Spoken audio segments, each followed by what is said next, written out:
17-year-old, and rushed up to her and said, "Would you like to come and sing a song on the album?" So I accompanied her singing this, which I never did myself, but now I do.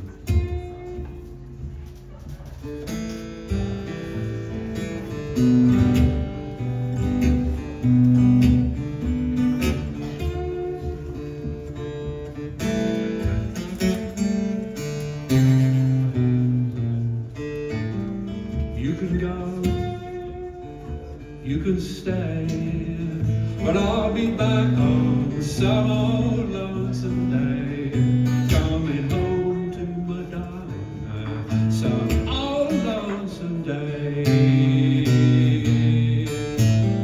You know that river, so deep and wide, see my good gal on the other side, coming home to my darling, some old lonesome day. Someday, sweet day, some old lonesome day, coming home to my darling, some old lonesome day.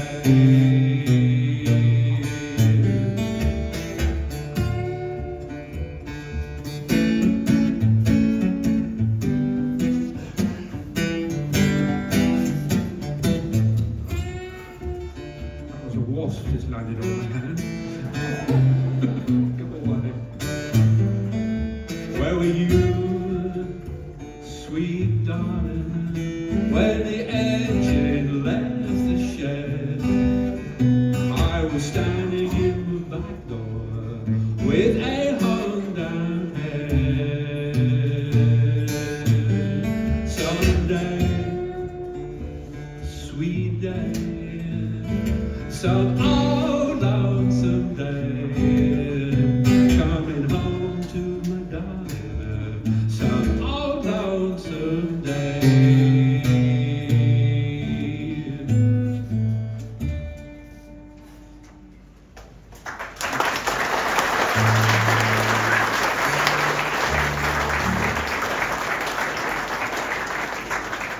So the Cousins era,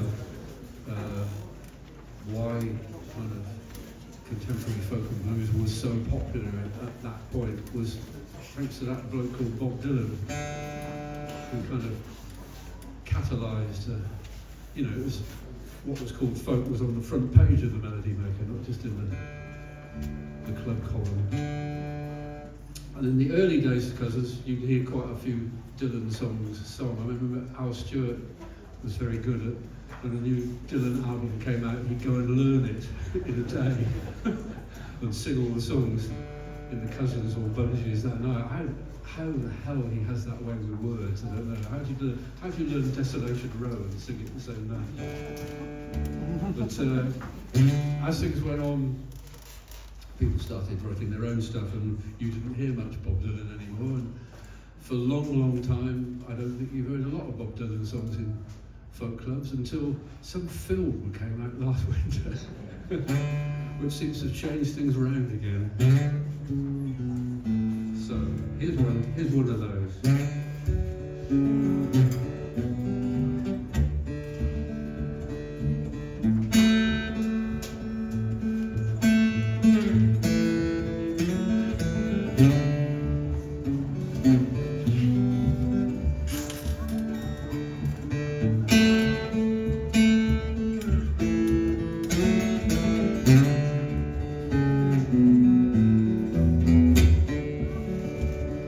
The dogs are barking, the day is getting dark, as the night comes slowly falling, dogs lose their bark.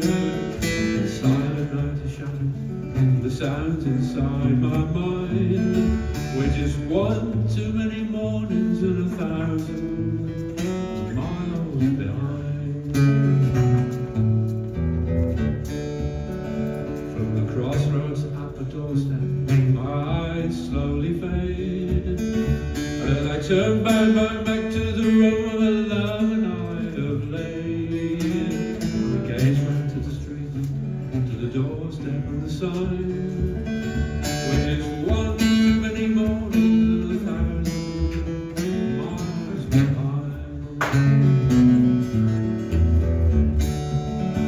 It's a restless, hungry feeling that don't mean no one no good. And everything I've said, you can say just as good. And you're right for your side, I'm right from mine. We're just one too many mornings and 1,000 miles behind.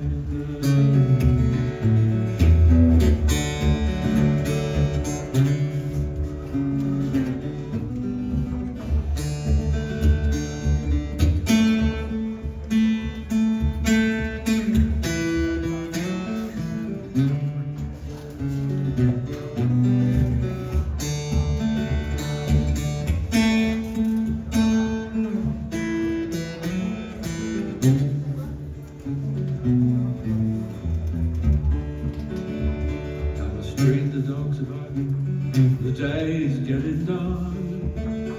As the night comes slowly falling, dogs lose their bark. The silent lights shine, the sounds inside my mind, which is one too many mornings and 1,000 miles behind.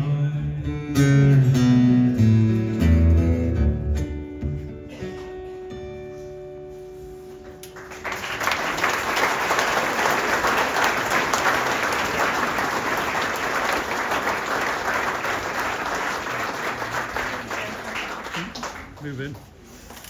No problem. Oh, yes. The Cousins wasn't all contemporary folk and blues either. There was wonderful traditional musicians playing down there as well. The young tradition and the Watersons and Martin Carthy and Anne Briggs and people like that.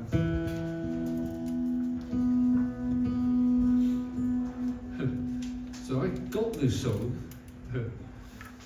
from somebody who was a performer down there in those days, which was the wonderful Shirley Collins, national treasure that she is, just turned 90. Somebody who's older than me. So Shirley recorded this thing back then and then did it again later. But when during the period when you probably know she stopped singing for quite a while. She acquired a syndrome called dysphonia, which meant she couldn't sing. She got it back then. But during that time, a wonderful box set came out of lots of her works, and being Shirley, she wrote wonderful sleeve notes for it, saying where she got the songs from, and she wrote down that this one was collected in Horsham, Sussex in 1904 from E.A. Steers, spelled S-T-E-A-R-S, which is an unusual spelling, and is my mother's maiden name. My mother was heavily into genealogy, so I rang her up and said, "Do we have an E.A. Steers?" It was my great-grandmother. And she said, "Oh yeah, your great-grandmother, she did used to sing those old songs you're interested in. Why didn't you tell me before?" She lived to be 99 and passed away at the age of 99 because allegedly she didn't want to get one of those damn telegrams from the Queen. She was a staunch Republican. And supposedly a relative taped her in her old age with a reel-to-reel tape recorder. Nobody knows what's happened to that tape. I'd love to give it to Cecil Sharp House, but anyway, so this is from Shirley, but it's my great-grandmother's song. It's a true story. The song's called Lord Alan Water. It's actually about somebody called Lord Derwent Water. How he got a name change by the time he got to Sussex, I have no idea. But he was on the wrong side in one of the Jacobite rebellions, and didn't do his head a lot of good.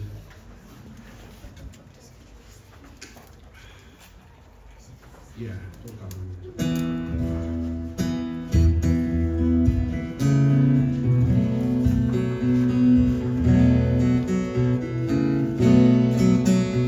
For the king has written a long letter and sealed it up with gold and sent it off to Lord Allenwater to read it if he could. Well, the first few lines Lord Allenwater read, it filled him with surprise. The next few lines Lord Allenwater read, well, the tears fell from his eyes. So he went up to his lady's room. He took the stairs at speed, saying it's up to that London I must go, where I'm sure there is great need. Well, if it's up to that London you must go, then before you go away, I'll make your will, my dear, she said, lest you should go astray.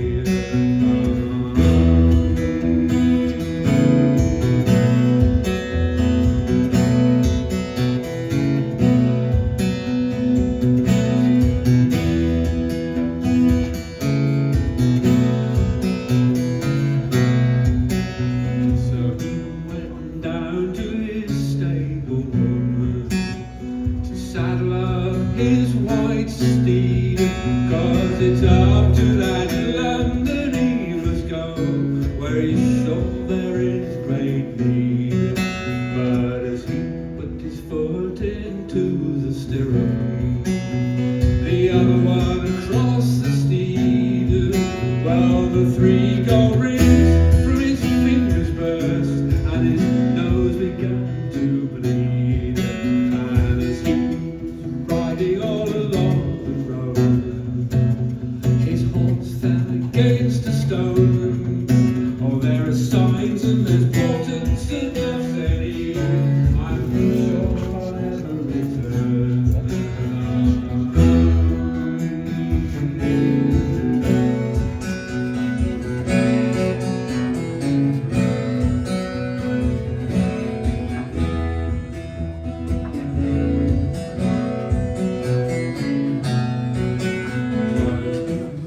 Riding up a London street, close by to the